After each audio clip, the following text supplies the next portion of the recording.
Assalamualaikum warahmatullahi wabarakatuh.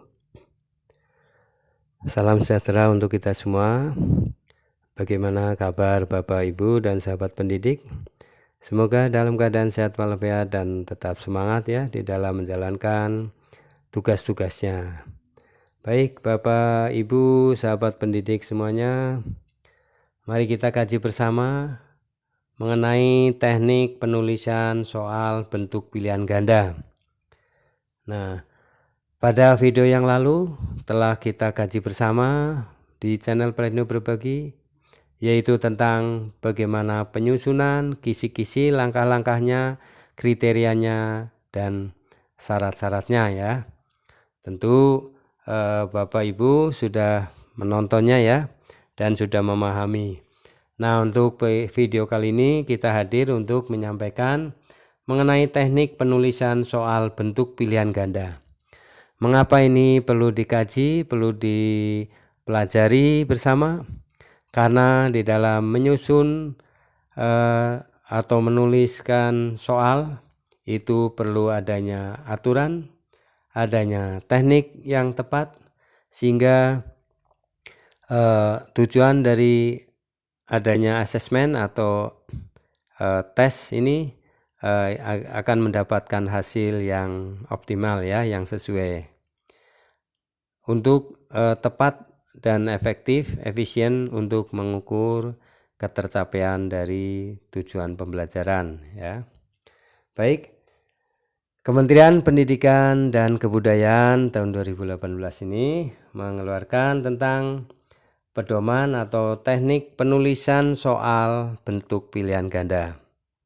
Inilah teknik penulisan soal bentuk pilihan ganda menurut Kementerian Pendidikan dan Kebudayaan ya. Mari kita kaji bersama. Alur kegiatan pengembangan bank soal di Puspendik. Pertama, penulisan kisi-kisi soal ya. Kemudian penulisan soal. Dari penulisan soal dianalisis ya kualitatifnya, kemudian perakitan dan pengetikan soal, uji coba soal, analisis kuantitatif, kemudian soal itu baik, bisa menjadi bank soal bila soal itu harus direvisi atau soal itu jelek perlu diganti ya atau disusun ulang. Nah, ini adalah langkah-langkah ya alur kegiatan dalam pengembangan bank soal ya di Puspendik.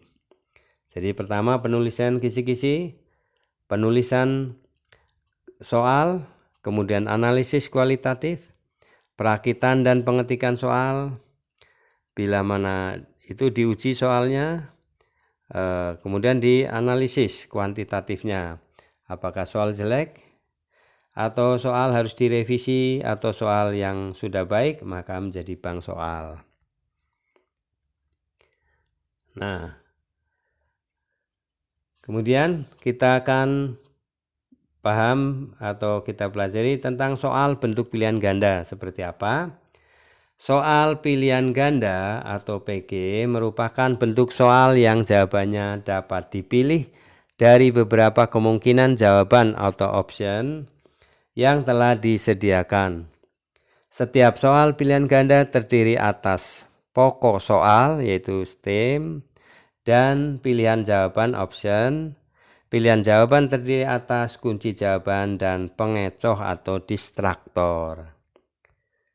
Nah, kunci jawaban merupakan jawaban benar atau paling benar, sedangkan pengecoh atau distraktor merupakan jawaban yang tidak benar. Tetapi peserta didik yang tidak menguasai materi memungkinkan memilih pengecoh tersebut. Nah, ini perlu ada distraktornya ya. Nah, seperti apa? Bagaimana untuk penyusunan soal pilihan ganda yang tepat ya, sesuai dengan juklak ini, maka kita akan kaji lebih mendalam ya. Kita lanjutkan. Keunggulan dan keterbatasan. Keunggulan soal pilihan ganda yaitu pertama dapat diskor dengan mudah, cepat, dan memiliki objektivitas tinggi. 2. Dapat mengukur berbagai tingkatan kognitif. 3. Mencakup ruang lingkup materi yang luas. 4. Tepat digunakan untuk ujian berskala besar yang hasilnya harus segera diumumkan. Nah, ini adalah keunggulan dan keterbatasan dari pilihan ganda ya, soal pilihan ganda. Keunggulannya ada 4 ya tadi. Nah, sekarang keterbatasan dari soal pilihan ganda adalah pertama perlu waktu lama untuk menyusun soalnya ya. Ini dibutuhkan waktu yang lama untuk menyusun soalnya. Yang kedua, sulit membuat pengecoh yang homogen dan berfungsi. Yang ketiga, terdapat peluang untuk menebak kunci jawaban. Nah, ini kelemahan dari pilihan ganda ya. Pembuatannya lama, kemudian sulit untuk membuat pengecoh yang homogen, serta terdapat peluang untuk menebak kunci jawabannya itu bisa ya, secara spekulasi ada ya kemungkinan. Kemudian kaidah-kaidah penulisan bentuk pilihan ganda ya, soal bentuk pilihan ganda itu kaidah-kaidahnya seperti apa? Pertama, materi. Materinya, 1. Soal harus sesuai dengan indikator. 2. Pilihan jawabannya harus homogen dan logis ditinjau dari segi materi. 3. Setiap soal harus mempunyai satu jawaban yang benar atau yang paling benar. Nah, untuk tadi materi, sekarang konstruksinya.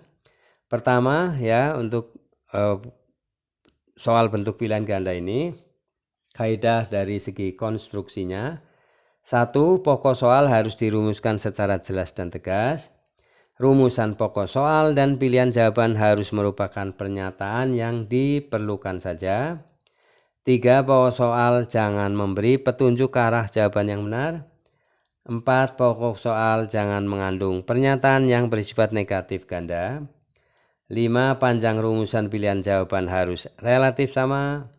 6. Pilihan jawaban jangan mengandung pernyataan semua pilihan jawaban di atas salah atau semua pilihan jawaban di atas benar. Ini tidak boleh ya, ini konstruksinya. Kemudian pilihan jawaban yang berbentuk angka atau waktu harus disusun berdasarkan urutan besar kecilnya, nilai angka tersebut atau kronologisnya. 8. Gambar, grafik, tabel, diagram, dan sejenisnya yang terdapat pada soal harus jelas dan berfungsi. 9. Butir soal jangan tergantung pada jawaban soal sebelumnya. Ya, ini kaidah konstruksinya. Sedangkan kaidah penulisan soal bentuk pilihan ganda untuk segi bahasa. 1. Setiap soal harus mengandung atau harus menggunakan bahasa yang sesuai dengan kaidah bahasa Indonesia. 2. Jangan menggunakan bahasa yang berlaku setempat atau bahasa daerah ya, jika soal akan digunakan untuk daerah lain atau nasional. 3. Setiap soal harus menggunakan bahasa yang komunikatif. 4. Setiap pilihan jawaban jangan mengulang-ulang kata dan frase yang bukan merupakan suatu kesatuan pengertian. Nah, yang hal-hal yang penting lain ya yang perlu diperhatikan dalam penulisan soal pilihan ganda adalah soal tidak boleh menyinggung suku, agama, ras, antar golongan. Soal tidak boleh bermuatan politik, pornografi, promosi produk komersial, iklan, dan yang dapat menimbulkan efek negatif atau hal yang dapat menguntungkan atau merugikan kelompok tertentu. Nah, ini contoh kaidah ya, kaidah 1 misalnya contohnya, soal harus sesuai dengan indikator soal dalam kisi-kisi. Artinya soal harus menanyakan perilaku dan materi yang hendak dia ukur sesuai dengan tuntutan indikator soal. Nah, ini contohnya ya. Indikator soal disajikan sebuah gambar lingkaran yang di dalam terdapat sebuah persegi dengan titik sudut berada di sekeliling lingkaran. Peserta didik dapat menentukan cara menghitung luas lingkaran. jika diketahui panjang sisi persegi ya, maaf. Ini contoh soalnya ini ya, sesuai dengan kaidah soalnya. Nah, diketahui ya ini, lalu ditanyakan luas daerah lingkaran yang diarsir ya. Nah, ini contoh ya, contoh kaidah penulisan soal untuk pilihan ganda ya. Ini ada contoh-contohnya. Bapak, Ibu, dan sahabat pendidik bisa mendapatkan ya file ini, silahkan untuk dikaji lebih luas ya, dan untuk sebagai pedoman ya di dalam penyusunan ini soal pilihan ganda ya. Baik, semoga ini bermanfaat ya, dan Bapak, Ibu, sahabat pendidik bisa mengkajinya lebih dalam ya. Ini banyak contoh-contohnya soalnya.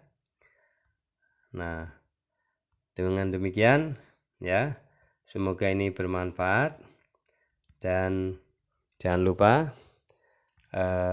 dukung terus channel Prasetyo Berbagi dengan cara subscribe, like, isi komentarnya, serta share video ini ke grup-grup WA di tempat atau daerah masing-masing ya. Nah, ini juga contoh-contoh ya, dan hal-hal yang harus diperhatikan di dalam penyusunan soal pilihan ganda ya.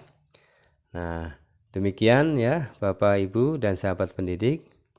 Sampai jumpa kembali di video-video selanjutnya di channel Prasetyo Berbagi, dan dapatkan file-filenya ya. Ikuti syaratnya untuk mendapatkan file gratis. Dan Bapak, Ibu bisa berkomunikasi dengan admin. Baik, terima kasih atas perhatiannya. Mohon maaf dalam penyampaian bila mana ada kata-kata yang salah, dan sampai jumpa kembali di video-video selanjutnya. Terima kasih. Assalamualaikum warahmatullahi wabarakatuh.